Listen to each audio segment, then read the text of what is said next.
Filipenses capítulo 1. Vamos a estar continuando con nuestra serie de la carta a Filipenses. Alguien como que le puso la mano al aire. ¿O soy yo?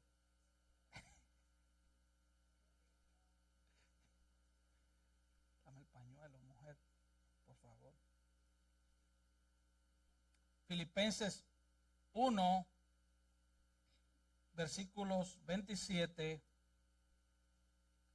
al 30. Cuando lo tengan, díganme amén, por favor. ¿Estamos listos allá atrás? Y así dice la palabra del Señor.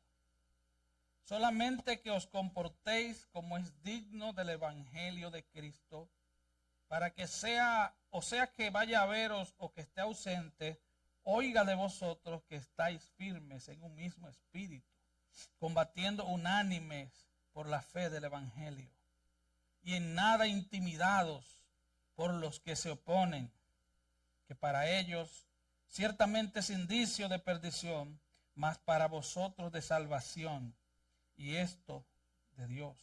Porque a vosotros os es concedido a causa de Cristo, no solo que creáis en Él, sino también que padezcáis por Él, teniendo el mismo conflicto que habéis tenido, que habéis visto en mí, y ahora oís que hay en mí. Vamos a orar una vez más. Padre, te damos gracias por tu palabra. Oh Señor, que tu Santo Espíritu tome tu palabra y la aplique en cada corazón en esta mañana, trayendo salvación, trayendo edificación. Oh Señor, enséñanos, corrígenos, háblanos a través de tu palabra, porque te lo pedimos en el nombre de Jesús. Amén. Gloria a Dios.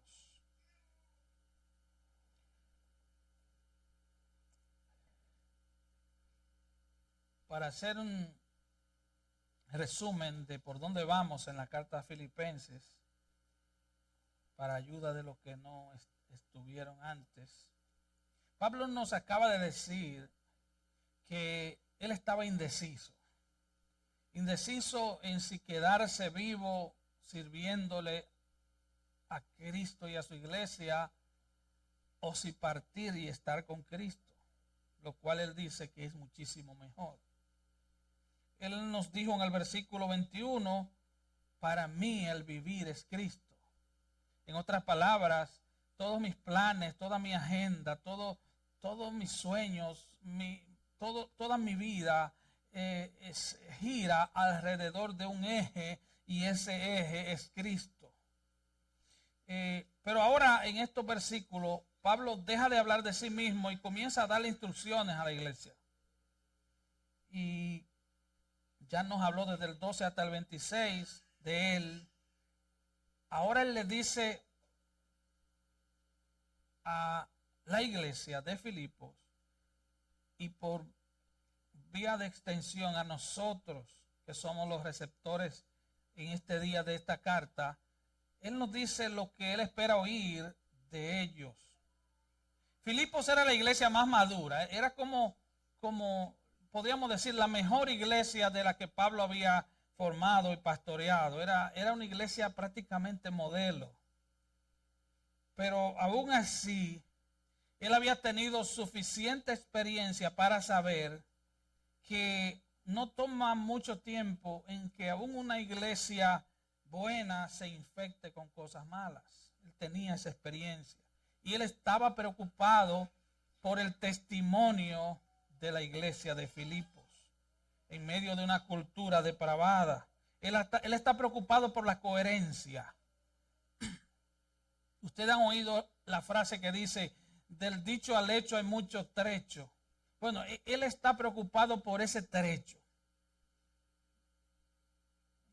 Coherencia es que vivamos lo que predicamos. Él está preocupado por la coherencia en la vida de esa iglesia. Él está llamando a la integridad, al compromiso. Él está llamando a una conducta creíble, que el mundo crea que realmente somos cristianos. Y él dice, esté yo o no esté, esto es lo que yo quiero oír de ustedes, aunque yo no esté. Así que esta es una sección que podríamos haberla llamado el comportamiento de la iglesia. Eso es lo que está en el corazón de Pablo. Él deja de mirarse a sí mismo, de hablar de su propio gozo en el ministerio para seguirle dando dirección a la iglesia. Él no se preocupa por sí mismo, él se preocupa por ellos. Y él quiere que miren sus propios corazones. Y yo te ruego en esta mañana que a la luz de esta palabra observes tu propio corazón. Yo he observado el mío toda la semana a través de este texto y he visto cosas no buenas en él. Porque la palabra nos desnuda, la palabra escudriña en lo hondo de nosotros. Y es poderosa porque es la palabra de Dios. Así que Pablo estaba indeciso, él quería ver fortalecer a su iglesia por un lado, pero él quería estar con Cristo también. Ambos eran fuertes deseos, él estaba en una encrucijada. No entre servirle al mundo y servirle a Cristo, no, sino entre servirle a Cristo y estar con Cristo. Él vivió tal vez 4 o quizás 5 años después de haber sido liberado de la prisión en Roma, y él le dedicó cada minuto al servicio a Cristo. Pero el punto es este, él les dice, si vivo o si muero, si vengo a verlos o si no, eso no es esencial, realmente no importa. Lo esencial es que cuiden su carácter como cristianos. En el sentido más verdadero, no importa si el pastor está o no está. Lo que importa es que la iglesia se mantenga fundamentada en la palabra de Dios y en el carácter cristiano. O sea, no importa. El pastor es otro miembro de la iglesia. Que no esté un día, ese no es el problema. El problema es que cada creyente de esta casa crezca en el conocimiento de Dios y en su carácter cristiano. Eso es lo importante. Es el testimonio que damos como iglesia. No hay nadie imprescindible en la iglesia. ¿Usted entiende eso? A mí a veces me da tristeza ver que si el pastor se ausenta un fin de semana porque tiene que atender otros asuntos de la obra de Dios también, hay hermanos que se lo cogen de vacaciones, como que vienen a adorar al pastor. Un hombre salvo por gracia igualito que cualquier cristiano, que no tiene en sí mismo nada especial, hermano, absolutamente nada. Vivimos en un tiempo donde la gente idolatra a los líderes en todos los niveles, y esa malicia se ha metido en las iglesias también. Y han puesto a ciertos pastores por encima de la palabra de Dios, y ellos son los que brillan, ellos son celebridades de Hollywood. Y si ellos dicen la necedad que quieran decir, todos dicen amén, porque lo dijo el hombre de Dios. Yo no quiero eso aquí, hermano, de verdad que no. Yo quiero verlos crecer en el conocimiento de Dios. Lo esencial es el comportamiento de la iglesia, la integridad de la iglesia. Así que Pablo le dice, solamente pórtense de una manera digna del evangelio, para que sea que yo vaya o no vaya, yo escuche que ustedes están firmes. Yo escuche que ustedes están firmes. Es como si él dijera, estoy preocupado por ti, no importa si vengo o no vengo, si estoy ausente o presente. Lo importante es que te comportes como cristiano. Y es por eso que el título de mi mensaje esta mañana es vivan como ciudadanos del cielo. Solamente que os comportéis como es digno del evangelio de Cristo. La palabra comportéis como es digno, lo que quiere decir en el griego es vivan como ciudadanos. Y eso tiene su contexto cultural. Y es que Filipos era una colonia de Roma, era como una pequeña Roma que estaba como a 100 millas de Roma, pero todo el que nacía en esa pequeña colonia era ciudadano romano. Entonces, como eran gente que vivían lejos de Roma, generalmente uno le decía al otro, compórtate como ciudadano de Roma, que tú eres romano. Pablo aquí está diciendo, compórtate como ciudadano del cielo, porque tú perteneces allá. Es eso lo que Pablo está tratando de explicarnos. Vivan como ciudadanos. Si eres ciudadano de Roma, vive como ciudadano de Roma. Pero él está diciendo, si eres ciudadano del reino de Dios, vive como ciudadano del reino de Dios. Note que en estos 27 versículos aparece 5 veces la palabra evangelio. Compórtense como ciudadanos de un reino donde Cristo es el rey y el evangelio de Cristo es la ley que gobierna. Cristo es el rey, pero en todo reino no solo hay un rey, sino que hay una ley, hay una constitución, hay una carta magna que gobierna. Es la Biblia, hermano. Vivan bajo el señorío de Cristo, gobernados por Cristo. Vivan así. Ahora, ¿qué es el evangelio? El evangelio es el anuncio de la salvación gratuita que Dios ha provisto a través de Cristo. Ese es el evangelio. El evangelio es el anuncio de que hay perdón de pecado disponible para pecadores rebeldes que merecen el infierno como tú y yo. Que a través del arrepentimiento y la fe en Cristo obtienen salvación y vida eterna. El evangelio anuncia que Dios nos salva de la condenación eterna. Porque dice Hebreos 9:27 que está establecido que el hombre muera una sola vez y después de esto el juicio. Habrá un juicio al final de tu vida. Tú vas a ir a parar a un tribunal, al tribunal de Dios. Así que Dios nos salva de la condenación eterna y a través de Cristo somos reconciliados con Dios, somos hechos nuevas criaturas, somos adoptados como hijos en la familia de Dios. Pero por ser hijos de Dios, ser ciudadanos del cielo amerita una respuesta. Ser cristiano amerita una respuesta. Requiere una vida nueva. Es como cuando usted le dice a su hijo y lo mira a la cara y le dice, yo nunca te he dado ese ejemplo. A mis hijos yo sé que les resulta familiar esa frase. Yo nunca te he dado ese ejemplo. Bueno, como hijos de Dios, vivamos como hemos aprendido de Cristo. La gran desgracia de la iglesia en todos los tiempos es gente que profesan ser cristianos pero viven de otra manera. Es gente que viven totalmente en contra de lo que profesan con su boca. Como alguien dijo, el domingo cantan Cristo es mi rey, pero del lunes a sábado cantan, pero sigo siendo el rey.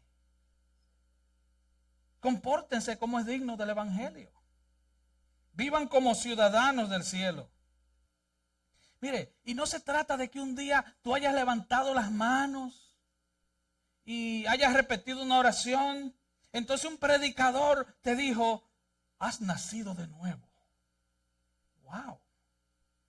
Hermano, el nuevo nacimiento es un milagro de Dios. El nuevo nacimiento es un milagro que Dios opera en el corazón de un pecador y le da un nuevo corazón. Ese es el nuevo nacimiento. Puedes levantar la mano, puedes repetir una oración emocionado, llorar.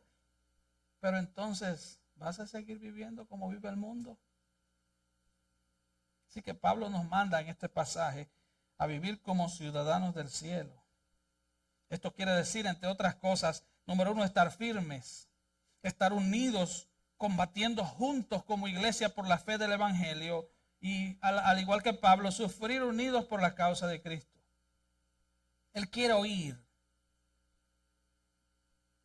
de nosotros que estamos firmes. Pablo dice que quiere oír de los hermanos que ellos están firmes. En Romanos 14:4, Pablo dice que Dios es quien le da la capacidad a los creyentes para estar firmes. Dice, pero estará firme porque poderoso es el Señor para hacerle estar firme. La palabra firme, como dijimos en la serie de Efesios, es un término militar. Es estar en la posición donde Dios te ha puesto. Es mantenerte creyendo en el Cristo en quien has creído, en la palabra de Dios que has creído. Es mantenerte firme. En otras cartas, Pablo manda a los creyentes a estar firmes.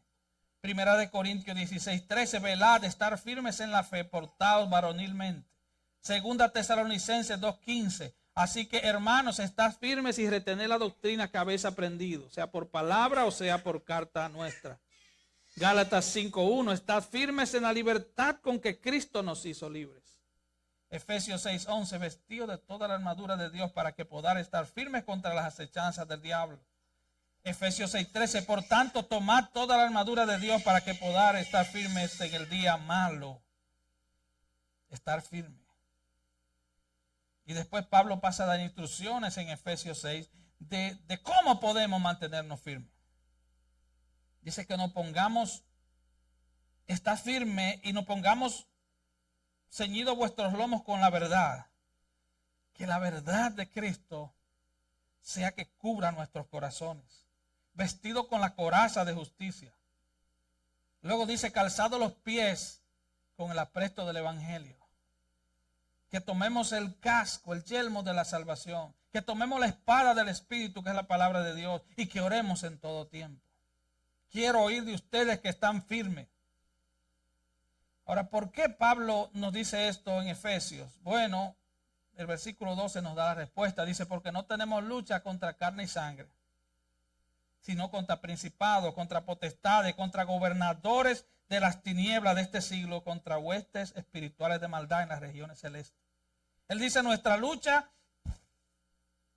no es contra personas, es contra el mundo, es contra el diablo y es contra nuestras pasiones pecaminosas, a lo que llamamos carne.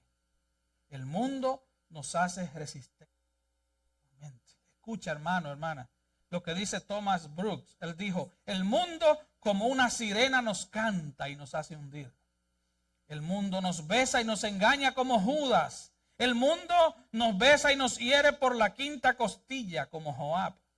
Los honores y el esplendor y toda la gloria de este mundo no son otra cosa que un dulce veneno que nos pondrá en peligro si es que no nos destruye eternamente. El mundo es atrayente.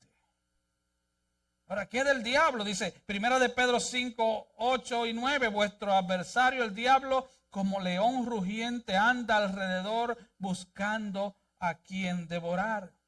Y Pedro dice, al cual resistid firmes en la fe.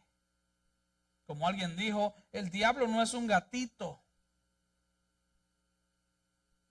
que anda tratando de decirte miau. No, él anda como un león. Hay una lucha por tu alma y por mi alma cada día. Ahora, ¿qué de la carne? ¿Qué de las pasiones pecaminosas? Todos los cristianos todavía tenemos pasiones pecaminosas. Mira que dice Primera de Pedro 2:11. Amados, yo os ruego que abstengáis de los deseos carnales que batallan contra el alma. Los deseos carnales que tú tienes y que yo tengo están continuamente dándonos batalla, batallando contra nuestra alma. Así que tú no puedes vivir un evangelio trivial. Tú no puedes creer que la vida cristiana es simplemente voy a la iglesia el domingo y vivo como yo quiera de lunes a sábado. Hay una batalla por tu alma. Hay una batalla que pelear. Alguien dijo que las pasiones pecaminosas no las debemos ver como pequeños abanicos que nos echan aire, sino como tormentas que nos quieren arrastrar. Son tormentas poderosas en nuestras almas. Hay una batalla dentro de cada uno de nosotros y son poderosas. Así que no debemos ser ligeros en nuestra lucha contra nuestras pasiones pecaminosas. Lo segundo que Pablo quiere oír de los filipenses y que Dios quiere oír de ti y de mí es que estemos unidos combatiendo unánimes por la fe del evangelio. Pablo usa la palabra espíritu, dice, en un mismo espíritu. Pero ese espíritu con E minúscula. Significa que él está hablando de actitud. Él está hablando de mente, actitud, puntos de vista personales. Pablo manda a que los creyentes estemos unidos en una misma mente, en una misma actitud. Hechos 2:44 en adelante dice, todos los que habían creído estaban juntos y tenían en común todas las cosas. Vendían sus propiedades y sus bienes y los repartían a todos según la necesidad de cada uno. Y perseverando unánimes cada día en el templo y partiendo el pan en las casas, comían juntos con alegría y sencillez de corazón. Pablo va a decir luego en el capítulo 2, completad mi gozo sintiendo lo mismo, teniendo el mismo amor, unánime sintiendo una misma cosa. Luego en el capítulo 4, él le manda a decir a dos hermanas que él mismo dice en el capítulo 4, que combatieron juntamente con él en el evangelio. Y le dice, ruego a Evodia y a Síntique que sean de un mismo sentir en el Señor. Le habla a dos hermanas de la iglesia, a dos hermanas que habían combatido con él. Hey, pónganse de acuerdo, sean de un mismo sentir. Mira lo que Pablo le escribe a la iglesia de Corinto, 1 Corintios 1:10. Os ruego, pues, hermanos, por el nombre de nuestro Señor Jesucristo, que habléis todos una misma cosa y que no haya entre vosotros divisiones, sino que estéis perfectamente unidos en una misma mente y un mismo parecer. Porque he sido informado acerca de vosotros, hermanos míos, son hermanos, por los de Cloé, que hay entre vosotros contiendas. Quiero decir, cada uno de vosotros dice, yo soy de Pablo, yo soy de Apolo, yo soy de Cefa. Y los más espirituales decían, no, yo soy de Cristo, yo no sigo hombre, yo soy de Cristo. Y él dice, ¿acaso está dividido Cristo? ¿Fue crucificado Pablo por vosotros? Así que la unidad de la iglesia era uno de los anhelos de Pablo y era también uno de los anhelos principales de Jesús.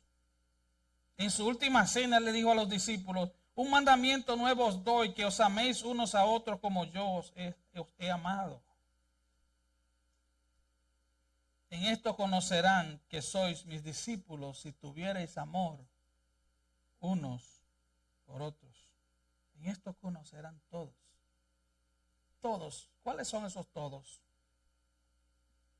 Yo les decía a los hermanos ayer que la palabra todos en griego significa eso mismo, todos. Todo el mundo sabrá que esta iglesia son reales cristianos si nos ven unidos. Unidos por la necesidad de nuestro hermano, unidos en oración cuando un hermano está en dolor, en desgracia, unidos y alegres cuando un hermano es súper bendecido, sin envidia, unidos, gozándonos con los que se gozan, llorando con los que lloran.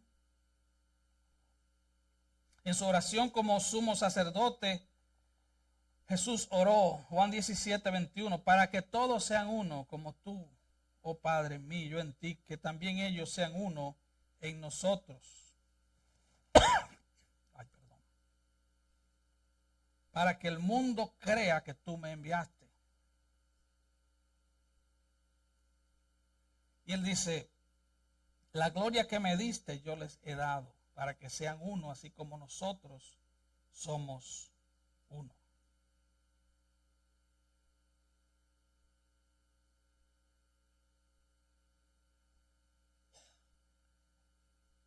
Somos un cuerpo en Cristo. Esa es la idea.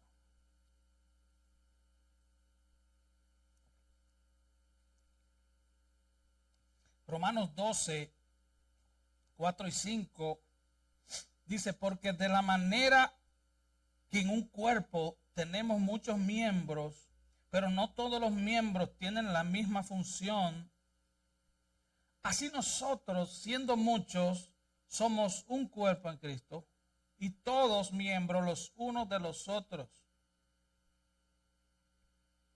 Unánimes entre vosotros, no altivos, sino asociándoos con los humildes, no siendo sabios en nuestra propia opinión. Humildes y no siendo sabios en nuestra propia opinión. Hermanos, los conflictos en la iglesia generalmente se originan porque guardamos rencor por cualquier tontería. Porque alguien levantó un chisme, porque alguien tiene amargura, porque alguien tiene incredulidad. Y el enemigo de la iglesia, Satanás, se frota las manos cuando los cristianos usan su libertad cristiana como pretexto para pecar. Y se olvidan de servir por amor unos a otros. Gálatas 5:13, porque vosotros, hermanos, a libertad fueron llamados. Solamente que no usen la libertad como ocasión para la carne, sino para serviros por amor los unos a los otros. Así que el llamado de Pablo en todas sus cartas es la unidad. Usted no puede vivir en un espíritu de independencia, porque no existe tal cosa en la iglesia de Cristo. No hay tal cosa como cristianos independientes. Pablo nos llama a amaos unos a otros, perdonaos unos a otros, sopórtense unos a otros, sírvanse unos a otros, sean compasivos unos con otros, sean benignos unos con otros. El autor de Hebreos dice, considérense unos a otros para estimularlos al amor y a las buenas obras. Exhórtense unos a otros. Primera de Corintios 6:17 dice que el que se une al Señor, un espíritu es con el Señor. Cuando usted viene a Cristo, usted está unido a Cristo. Pero si usted está unido a Cristo, usted está unido a su hermano. Por lo tanto, todo el que pertenece a Cristo está llamado a ser uno en espíritu y mente con su hermano. Aquí no hay tal cosa de que tú eres hondureño y yo mexicano, o de que tú eres dominicano y yo puertorriqueño, o de que tú eres de Colombia y yo soy de Perú. Somos uno en Cristo. Así que el llamado del apóstol Pablo a la iglesia es mantenernos firmes, es estar unidos, es combatir unánime por la fe del evangelio. Él dice, combatan unánimes. Y esta frase en griego se escribe sun atleo, de donde viene la palabra atleta o atletismo. Nos habla de combatir en equipo, de jugar en equipo. Usted puede ser el mejor jugador, pero si usted no juega en equipo, usted no sirve. Si son 11 jugadores y usted juega solo y los otros 10 por su lado, le aseguro que va a perder el torneo. Entonces Pablo nos está llamando a jugar en equipo, a trabajar en equipo. Todo es en equipo. Recuerde, la gloria no es para nadie en exclusivo, la gloria es para Cristo. Yo no puedo pararme aquí a hablar de lo mucho que he hecho porque no he hecho nada. Y si Buenas Nuevas ha hecho algo, lo ha hecho porque hay un equipo. Aquí hay hermanos anónimos. Y deberíamos todos ser anónimos porque el único nombre que importa es el nombre de Cristo. No es el suyo, no es el mío. Así que este es un momento especial de la historia donde debemos poner atención a este mandato, combatir unánimes por la fe del evangelio. Como nunca la iglesia debe entender esta advertencia de Cristo en el Sermón del Monte. Mateo 7:15, guardaos de los falsos profetas que vienen a vosotros con vestidos de oveja, pero por dentro son lobos rapaces. Los vestidos de oveja, ¿sabe cuáles son esos vestidos? Son ideas, son principios, son prácticas impías que se meten en la iglesia y se disfrazan de cristianismo. Son estas predicaciones innovadoras que usted ve, humanistas, psicológicas, que han invadido los púlpitos de hoy. Predicaciones motivacionales. Hermano, tu alma y mi alma necesitan el evangelio, necesitan palabra de Dios. Eso es lo que necesitamos. Que desafíe, que rete a nuestras almas a vivir para Dios, a soltar el mundo. Pero esta gente con sus predicaciones motivadoras buscan solo agradar a los hombres. Y generalmente lo hacen porque quieren que vuelvan contentos con dinero en mano. Su motivación es perversa. Buscan dinero, buscan fama, buscan likes. Así que tenemos que examinar a la luz de la Biblia toda enseñanza o predicación que recibimos, ya que muchas de estas doctrinas de demonios parecen bíblicas. Parecen bíblicas. Así que el mandato es combate por la fe del evangelio. Esto también se refiere a predicar el evangelio con denuedo, sin temor. Qué pena que el evangelismo actual trate de quitar lo ofensivo. Busca predicar sin ofender a la gente.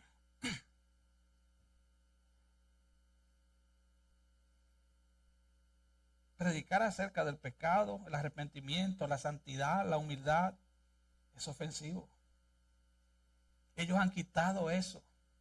Muchos púlpitos han eliminado esa prédica porque ellos quieren hacer el mensaje más tolerable para el mundo en que vivimos. Pablo nos llama a combatir unidos, pero no por nuestras propias agendas, no por nuestras ideas, sino por el evangelio de Cristo. Como alguien dijo, es mejor estar divididos por la verdad que unidos por la mentira. Es mejor. La verdad de Dios debe ser la verdad absoluta que nos une. Recuerda la definición de iglesia, de la palabra iglesia, que Pablo le da a Timoteo en 1 Timoteo 3:15. Él le dice que la iglesia es casa de Dios, que la iglesia es la iglesia del Dios viviente y que es columna y baluarte de la verdad. Esa es la iglesia. Ahora, Pablo nos manda a combatir unidos por la fe del evangelio, nos manda a estar firmes, pero que combatamos sin miedo. Dice el versículo 28, y en nada intimidados por los que se oponen. Para ellos es ciertamente indicio de perdición, mas para vosotros de salvación. Y esto de Dios. Dios nos manda a no tener miedo. Hermano, si tú eres cristiano, no tengas miedo de expresarte. Estar firme, estar unido, combatir unidos por la fe del evangelio, sin miedo. La oposición que recibimos por causa de predicar y vivir el evangelio, predicar y vivir el evangelio, es una señal para nosotros de que somos salvos. Eso es lo que Pablo está diciendo. Pero también es una señal de que los que se oponen están perdidos, dice Pablo.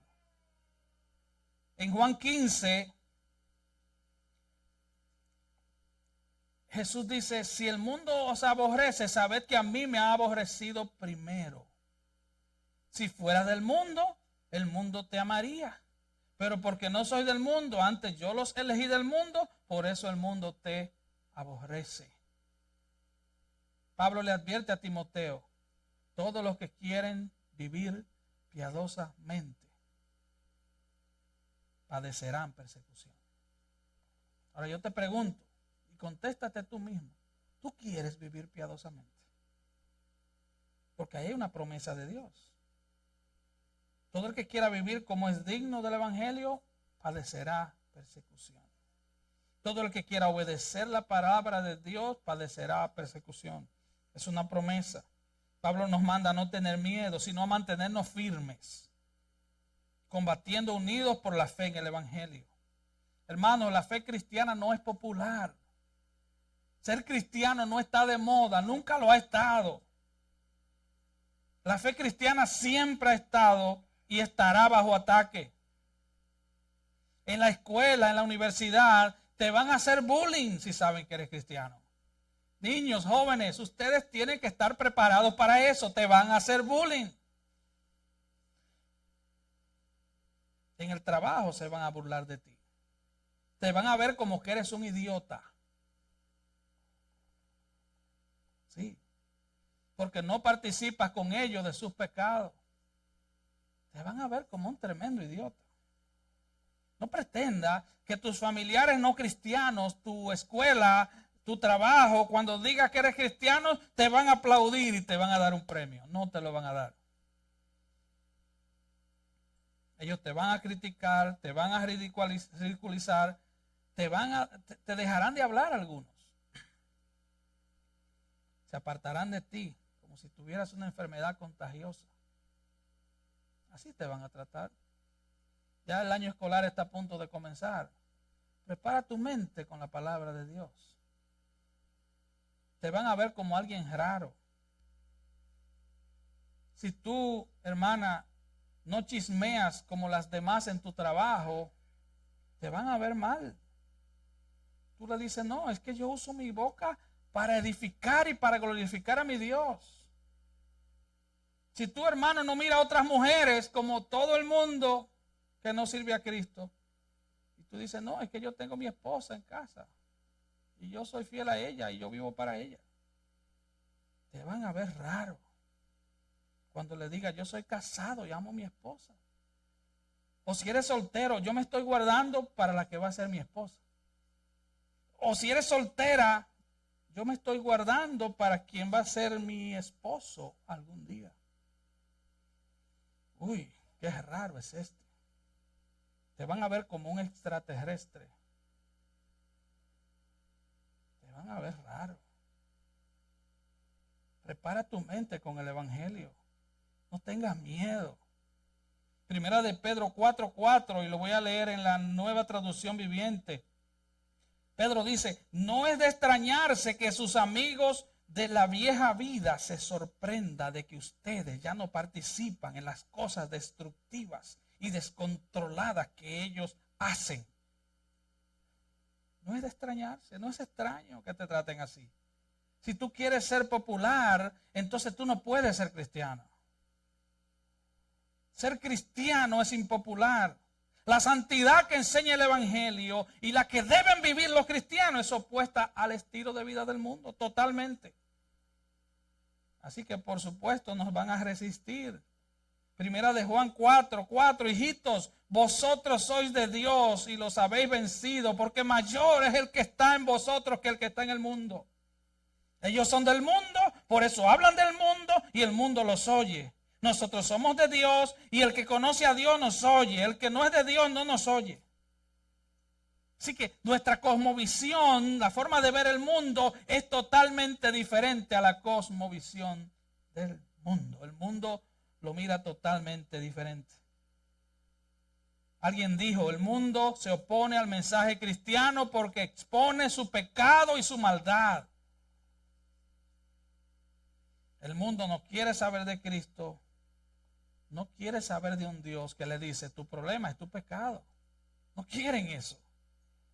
El mensaje del evangelio es ofensivo porque muestra cuán inútil es el hombre para salvarse.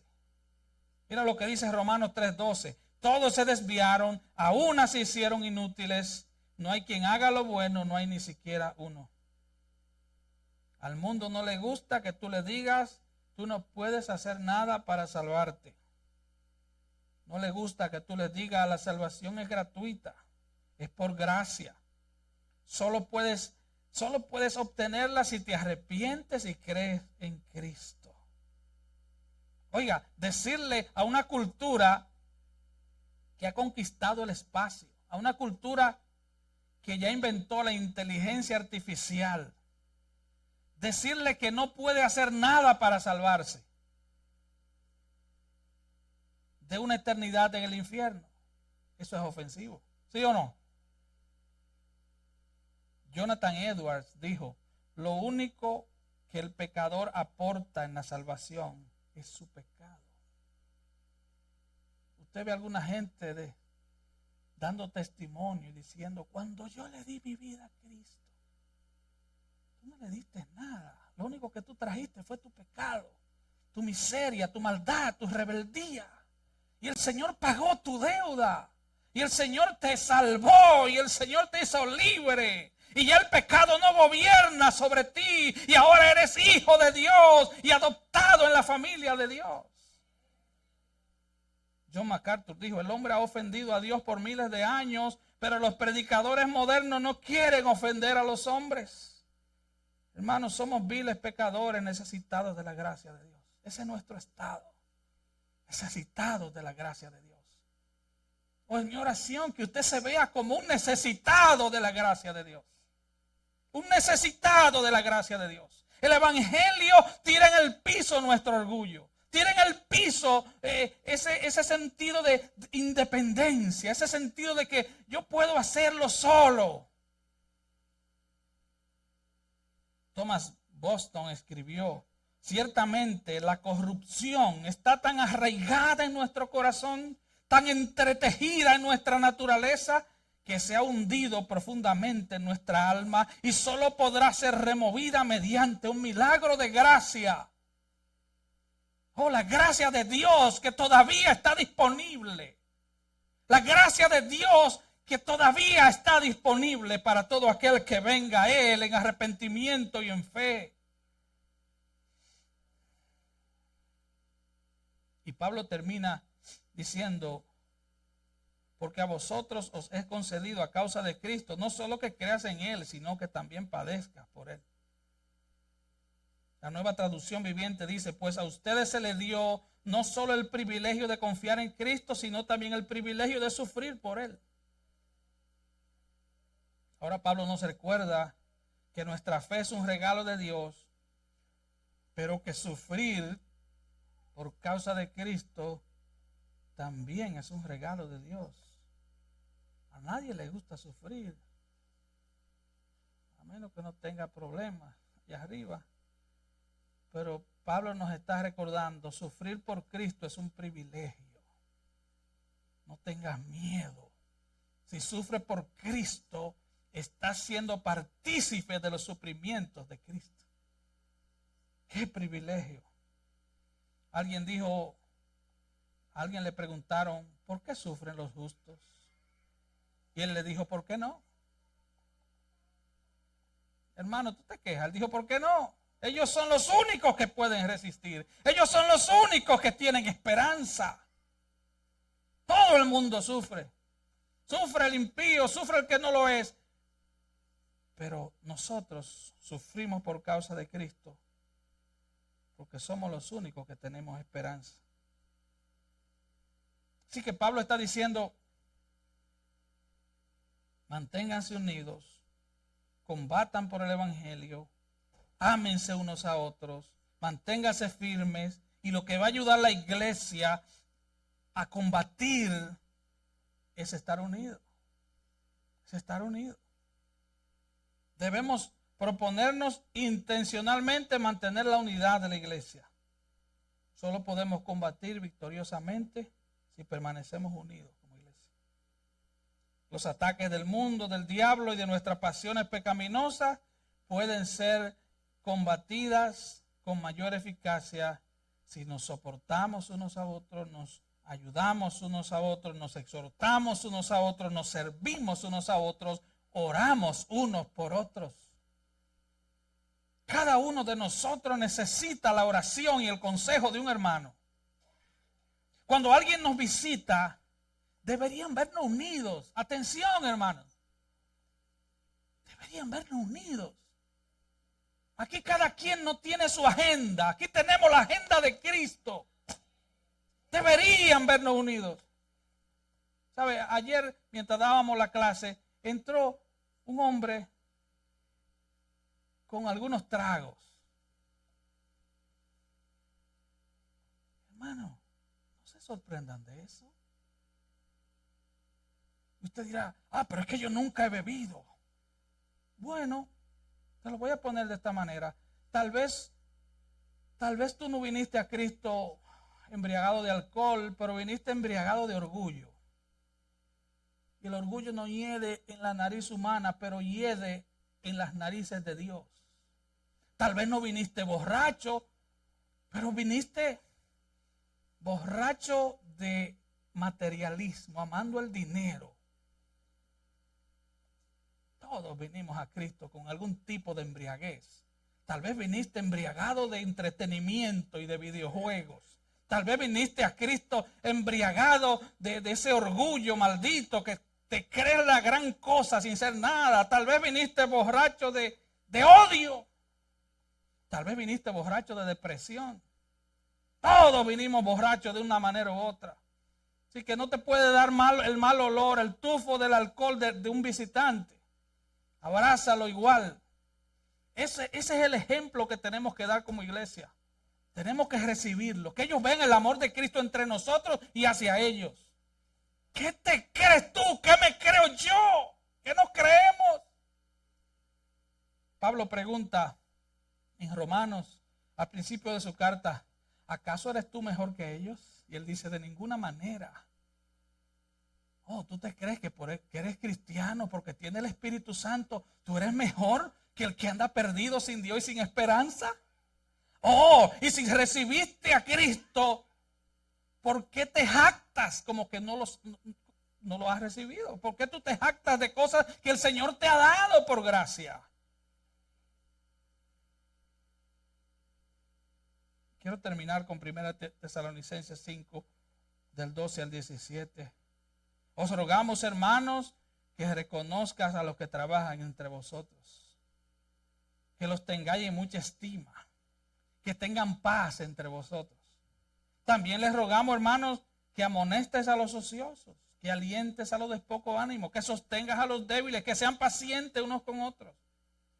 Y él dice, estad siempre gozosos, orad sin cesar. El trabajo de la unidad no es un trabajo del pastor solamente. Es el trabajo de cada creyente en la iglesia del Señor. Mantenernos unidos como cuerpo, mantenernos orando unos por otros, involucrarnos en la vida de nuestros hermanos, pero no para chismear, sino para orar por ellos y para suplir sus necesidades si podemos. No andar hurgando en la vida de la gente para salir a hablarlo. Ese es el trabajo del diablo. El trabajo de los hermanos es enterarnos de las necesidades de los otros para ayudarlos, para llevarlos en oración ante el trono de la gracia. Oh, mantente firme, hermano.